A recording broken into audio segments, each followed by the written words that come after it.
Hello guys, welcome back to the channel and welcome back to elite wrestling. तो guys हमेशा की तरह ही आज भी हम AEW कंपनी के बहुत ही बड़े और बहुत सारे अपडेट्स के बारे में बात करने वाले हैं। और गाइज आज इस वीडियो के अंदर हम जानने वाले हैं कि हाल ही में जॉन मॉक्सली कौन से नए प्रमोशन के वर्ल्ड हेवीवेट चैंपियन बन चुके हैं, जिसके साथ ही हम जानने वाले हैं कि इस वीक के डायनामाइट शो की व्यूअरशिप क्या रही और इस व्यूअरशिप के ऊपर क्रिस जेरिको, टोनी खान और वार्नर मीडिया का क्या कहना है। और गाइज हाल ही में टोनी खान ने एक फॉर्मर AEW सुपरस्टार की अपनी कंपनी अंदर रिटर्न के ऊपर कुछ कहा है, जो सभी बातें जानने के लिए ये वीडियो एकदम आखिर तक देखना। और गाइज जैसे ही AEW कंपनी से रिलेटेड हर एक न्यूज, रूमर और अपडेट और AEW के हर एक शो का रिव्यू पाने के लिए हमारे चैनल को सब्सक्राइब करना मत भूलना। लेकिन गाइज अब ज्यादा देर ना लगाते हुए चलिए ये वीडियो शुरू करते हैं। और सबसे पहले बात करते हैं इस वीक के AEW के डायनामाइट शो की व्यूअरशिप की और जानते हैं कि इस वीक के डायनामाइट शो की व्यूअरशिप क्या रही। तो गाइस इस वीक का AEW का डायनामाइट शो AEW की साल के ऑल आउट पेपुरी के बाद का पहला डायनामाइट शो था और हमें इस डायनामाइट शो के ऊपर बहुत ही बड़े बड़े सुपरस्टार्स जैसे कि CM पंक, डेनियल ब्रायन और एडम को देखने को मिलने वाले थे। इसीलिए गाइस इस डायनामाइट शो को लेकर बहुत ज्यादा हाइप थी और यहाँ पर काफी सारे फैंस जानना चाहते थे कि इस वीक के डायनामाइट शो के ऊपर आकर एडम कोल और डेनियल ब्रायन क्या करते हैं। और गाइस वही अगर यहाँ पर हम बात करें व्यूअरशिप की, तो गाइस लास्ट वीक के डायनामाइट शो को व्यूअरशिप मिली थी 1.047 मिलियन व्यूअर्स, जो देखा जाए तो लास्ट वीक के डायनामाइट शो के मुकाबले ठीक ठाक व्यूअरशिप थी। लेकिन गाइस जहां तक बात इस वीक के डायनामाइट शो की, तो गाइस इस वीक के डायनामाइट शो की व्यूअरशिप लास्ट वीक के डायनामाइट शो के मुकाबले करीब 26% ज्यादा बढ़ी है। और गाइस इस वीक जो डायनामाइट शो की व्यूअरशिप मिली है वो है 1.319 मिलियन व्यूअर्स, जो देखा जाए तो AEW कंपनी की व्यूअरशिप के अंदर एक काफी बड़ा जंप है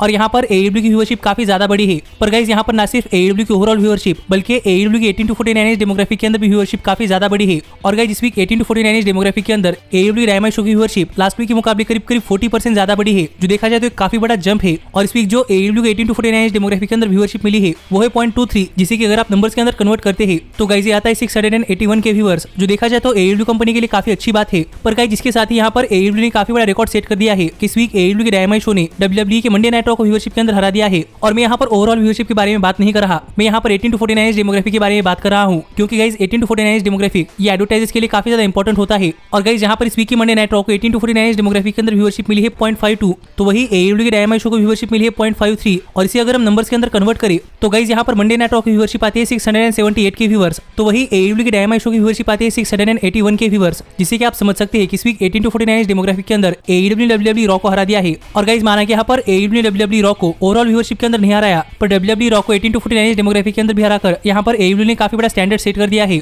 जिससे कहना पड़ेगा कि पहली बार AEW ने WWE रॉ को हरा दिया है। पर गाइस इसी व्यूअरशिप के साथ AEW का डायनामाइट शो वेडनेसडे नाइट पर केबल टीवी के ऊपर देखे जाने वाला सबसे बड़ा प्रोग्राम बन चुका है। यानी कि इस वीक यूनाइटेड स्टेट्स के अंदर वेडनेसडे को शाम को सबसे ज्यादा देखे जाने वाले प्रोग्राम्स के अंदर AEW का dynamite show top 150 cable TV program से नंबर 1 की पोजीशन के ऊपर आता है, जो देखा जाए तो AEW कंपनी के लिए काफी बड़ी अचीवमेंट है। और गाइस अब लगातार तीसरी बार AEW का dynamite show top 150 cable TV programs के अंदर नंबर 1 की पोजीशन के ऊपर आया है, जिससे कहना पड़ेगा कि वार्नर मीडिया काफी ज्यादा खुश है। और गाइस यहाँ पर AEW की व्यूअरशिप के अंदर इतने बड़े जंप के बाद हाल ही में वार्नर मीडिया ने भी एक ऑफिशियल स्टेटमेंट रिलीज किया है। और गाइस इस स्टेटमेंट के ऊपर बात करते हुए वार्नर मीडिया ने कहा कि वार्नर मीडिया AEW के डायनामाइट शो की सक्सेस को देखकर काफी ज्यादा खुश है। और यहाँ पर वार्नर मीडिया ने कहा कि दोबारा से रेसलिंग बिजनेस के अंदर आने के बाद वार्नर मीडिया काफी ज्यादा खुश है। और यहाँ पर वार्नर मीडिया टोनी खान और ऑल एलीट रेसलिंग को उनके बेस्ट फ्यूचर के लिए विश करता है, जो बात यहाँ पर वार्नर मीडिया ने अपने ऑफिशियल स्टेटमेंट के अंदर कही, जिससे आप ये समझ सकते हैं कि guys Warner media AEW company की सक्सेस को देखकर काफी ज्यादा खुश है। जिससे हम कह सकते हैं कि गाइस यहाँ पर AEW कंपनी का फ्यूचर काफी ब्राइट है, क्योंकि जिस शो का नेटवर्क उस शो से काफी ज्यादा खुश होता है वो शो काफी देर तक चलता है। तो अब देखना पड़ेगा कि AEW कंपनी का फ्यूचर क्या होता है और हमें फ्यूचर में AEW कंपनी के अंदर क्या क्या चीजें देखने को मिलती है। पर गाइस वार्नर मीडिया के स्टेटमेंट के बाद हाल ही में टोनी खान ने भी इस व्यूअरशिप के ऊपर एक कमेंट किया है और हाल ही में अपने सोशल मीडिया हैंडल्स के ऊपर एक ट्वीट कर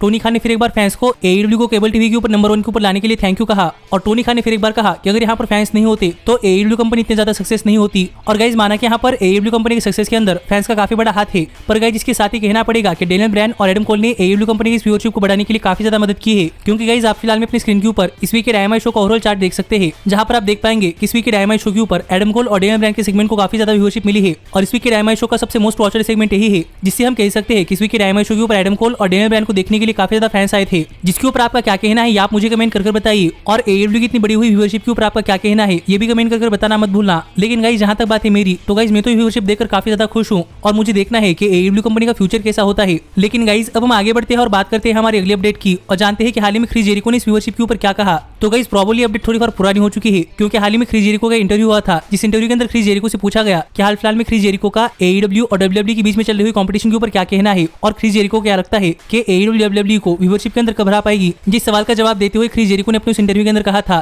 कि AEW सच में WWE कंपनी को कंपटीशन नहीं मानती, AEW अपने आप को कंपटीशन मानती है और यहाँ पर AEW बार बार अपने आप को इंप्रूव करने के लिए ट्राई करती है और इसी वजह से आज AEW इतनी दूर आ पाई है। पर जहां तक बात है व्यूअरशिप की, तो गाइस यहाँ पर क्रिस जेरिको ने कहा कि क्रिस जेरिको को लगता है कि AEW काफी जल्दी WWE के मंडे नाइट रॉ को व्यूअरशिप के अंदर हराने वाली है। और जेरिको ने यहाँ पर कहा था कि जेरिको को ऐसा लगता है कि प्रॉब्ली आने वाले 5-6 महीनों के अंदर AEW WWE के मंडे नाइट रॉ को व्यूअरशिप के अंदर हराना स्टार्ट कर देगी। और ऐसा नहीं है कि AEW बार-बार WWE की मंडे नाइट रॉ को व्यूअरशिप के अंदर हराएगी, शायद कभी WWE AEW को हरा दे और कभी-कभी AEW WWE को हरा दे। पर जेरिको को लगता था कि आने वाले 5 से 6 महीनों के अंदर AEW WWE को व्यूअरशिप के अंदर हरा पाएगी। पर गाइस आपने इस वीक के डायनामाइट शो की व्यूअरशिप देखी है कि इस वीक के डायनामाइट शो की व्यूअरशिप के अंदर ही AEW WWE को व्यूअरशिप में हरा दिया है। और गाइस जब इसके बाद क्रिस जेरिको ने इसके ऊपर रिएक्ट करते हुए एक ट्वीट किया, जहां पर क्रिस जेरिको ने लिखा कि जेरिको को लगता था ये सब होने के लिए टाइम लगेगा, लेकिन ये तो काफी जल्दी हो गया। जो बात यहाँ पर ट्वीट कर क्रिस जेरिको ने AEW की WWE मंडे नाइट रॉ को व्यूअरशिप के अंदर हराने के ऊपर अपना रिएक्शन दिया है, जिसके ऊपर आपका क्या कहना है आप मुझे कमेंट कर बताइए। लेकिन गाइस जहां तक बात है मेरी, तो गाइस मुझे तो यहाँ पर ये लगता है कि प्रॉब्ली आने वाले 5-6 महीनों के अंदर AEW WWE की मंडे नाइट रॉ को ओवरऑल व्यूअरशिप के अंदर हरा सकती है। पर देखना पड़ेगा कि क्या ये बातें सच होती है या नहीं। लेकिन गाइस अब हम आगे बढ़ते हैं और बात करते हैं हमारे अगले अपडेट की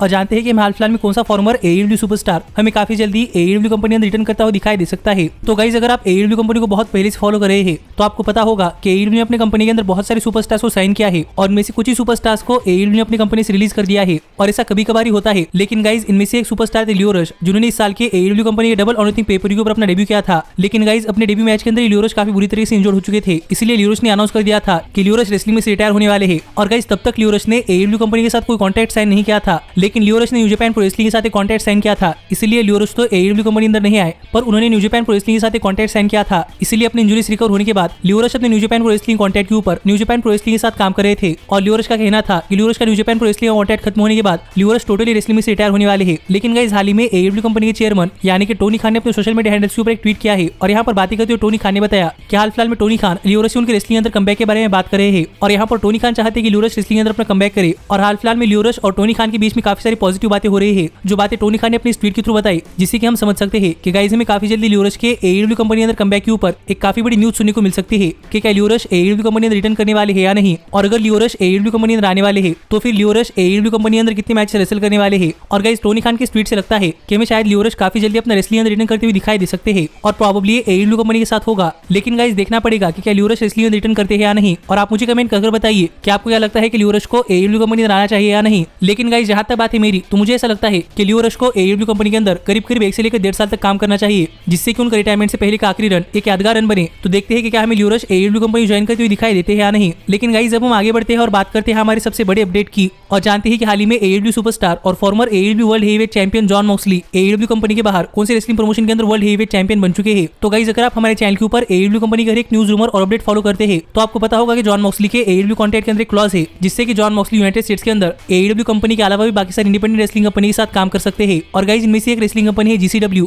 जहां पर John Moxley WWE company join करने से पहले रेसल किया करते थे। और गाइस अब WWE कंपनी छोड़कर AEW कंपनी के अंदर आने के बाद जॉन मॉक्सली दोबारा से GCW कंपनी के अंदर जा रहे हैं, जहां पर हमें काफी खतरनाक डेथ मैचेस देखने को मिलते हैं। और गाइस अगर आपने हमारे चैनल के ऊपर AEW कंपनी का हर एक न्यूज रूमर और अपडेट फॉलो की है तो आपको पता होगा कि हमें क्रिस जेरिको के labours of Jericho story line के अंदर निक केज AEW कंपनी अंदर आते हुए दिखाई दिए थे, जो कि काफी खतरनाक डेथ रेसलर है। और गाइस मैंने आपको ये भी बताया था कि बहुत महीने पहले GCW के एक इवेंट के अंदर जॉन मॉक्सली ने जाकर निक केज को कन्फर्म किया था और तब GCW कंपनी के अंदर जाकर जॉन मॉक्सली ने एक तरीके से निक केज को एक चैलेंज दे दिया था। पर उसके बाद हमें निक केज और जॉन मॉक्सली के बीच में कुछ नहीं होता हुआ दिखाई दिया। और इसी बीच एक टाइम के लिए जब निक केज GCW के एक इवेंट के अंदर अपनी GCW world heavyweight championship defend कर रहे थे, तब वहां पर एक हुडेड आदमी आया और गाइस उसने निक केज के ऊपर अटैक कर दिया। और यहाँ पर देखने में ऐसा लग रहा था कि प्रोबेबली जॉन मॉक्सली है, लेकिन गाइस वो कोई और नहीं बल्कि मैट कार्डोना थे, जिन्होंने जॉन मॉक्सली का एंट्रेंस थीम यूज कर निक केज के ऊपर अटैक किया था। और मैट कार्डोना बन चुके थे नए GCW वर्ल्ड हेवीवेट चैंपियन। पर गाइस हाल ही में GCW के एक इवेंट के ऊपर मैट कार्डोना का एक मैच हो रहा था और हमें वहां पर भी एक ऐसा हुडेड सुपरस्टार आकर मैट कार्डोना के ऊपर अटैक करता हुआ दिखाई दिया। और गाइस इस बार कोई और नहीं बल्कि जॉन मॉक्सली थे। और यहाँ पर मैट कार्डोना के टाइटल मैच के बाद मैट कार्डोना के ऊपर अटैक कर मैट कार्डोना को एक मैच के अंदर हराकर जॉन मॉक्सली बन चुके हैं नए GCW वर्ल्ड हेवीवेट चैंपियन। जो देखा जाए तो जॉन मॉक्सली के लिए काफी बड़ी अचीवमेंट है, क्योंकि guys GCW world heavyweight champion बनना बच्चों का खेल नहीं है।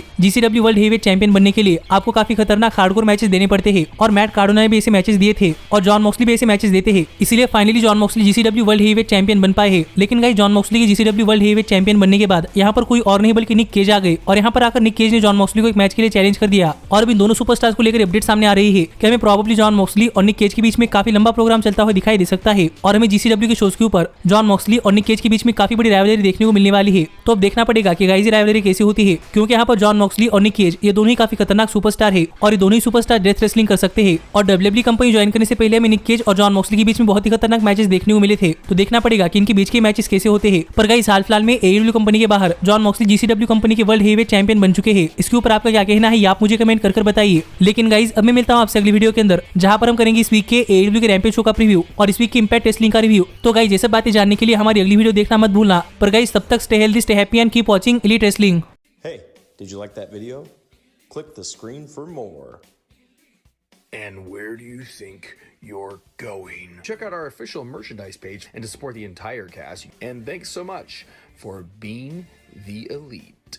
The elite, the elite. What, Nick, you're not going to sing it all with me this time?